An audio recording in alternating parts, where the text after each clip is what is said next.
Last একটা equation ছিল যে সেমিফাইনালে ওঠার ভালো সুযোগও ছিল। মাঝে মধ্যে রিয়েলাইজ করি যে আমরা কবে এরকম চ্যাম্পিয়ন হব। ক্রিকেটারদের কেউ ভালো খেলবে, কেউ খারাপ খেলবে, প্রত্যেকটা ক্রিকেটারেরই দিন যায়।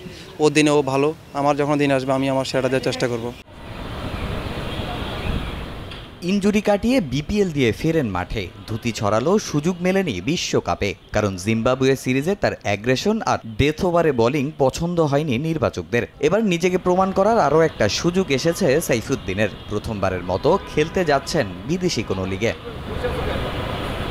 কানাডার গ্লোবাল টি-20 টুর্নামেন্টে মন্ট্রিয়াল টাইগার্সের হয়ে খেলবেন মোহাম্মদ সাইফুদ্দিন, যে লিগে খেলবেন সাকিবও। আর এখানে ভালো করে আবারও সবার নজরে আসতে চান এই অলরাউন্ডার, তাই অনুশীলনের সর্বোচ্চটা উজাড় করে দিচ্ছেন তিনি। প্ল্যান একটাই, যাতে ভালো খেলতে পারি, যাতে অপরচুনিটি আরও আসে। আর যেহেতু সামনে আপাতত কোনো খেলা নেই, তো নেশা নিয়ে ব্যাক করতে হলে অবশ্যই এখানে ভালো পারফর্ম করে আবার নজরে আসবো। এটাই মূল লক্ষ্য, ভালো করা। যে ল্যাকিংসগুলোর কথা বললেন, অবশ্যই কাজ করব। যেহেতু অনেক ঢাকাতে বা সারা বাংলাদেশে অনেক বৃষ্টি হচ্ছে, আপাতত উইকেটগুলো রেডি না, ফুল পেসে বল করার মতো এটা এখন তৈরি হয়নি। তো ইনশাল্লাহ যদি উইকেট অ্যাভেলেবেল পাই, চেষ্টা করব যে সব ল্যাকিংসগুলো আছে ওগুলো নিয়ে কাজ করার। নগদের কাছে সব গ্রাহকই প্রিয়, তাই তো সারা দেশে ক্যাশ আউট চার্জ সবচেয়ে কম। সাইফুদ্দিনকে ছাড়া এবারের বিশ্বকাপের সুপার 8-এ খেলেছে বাংলাদেশ, টাইগারদের টি-20-র ইতিহাসে যা সর্বোচ্চ সফলতা। তবে এতে সন্তুষ্ট নন সাইফ। এত বছরেও একটা বিশ্বকাপ জিততে না পারার আক্ষেপ আছে তারও। ইকুয়েশন ছিল যে সেমিফাইনালে ওঠার ভালো সুযোগও ছিল, তো হয়তোবা হয়নি। তারপর আমি ওদের চেষ্টাকে আমি অ্যাপ্রিসিয়েট করি। অবশ্যই নিজের দেশ ভালো খেলতে ভালো লাগে।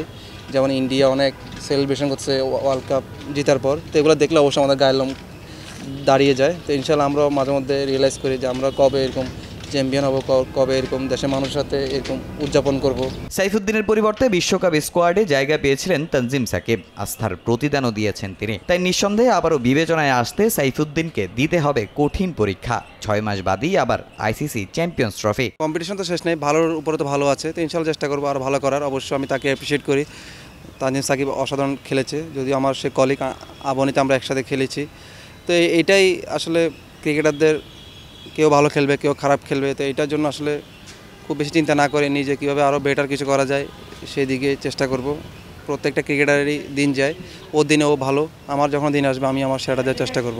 ইনজুরিতে ক্যারিয়ারের অনেক কিছু হারিয়েছেন সাইফুদ্দিন, তবে অতীত নিয়ে আর ভাবতে চান না। আপাতত লক্ষ্য জাতীয় দলে নিয়মিত হওয়া। তামিম হোসেন, সময় সংবাদ, ঢাকা।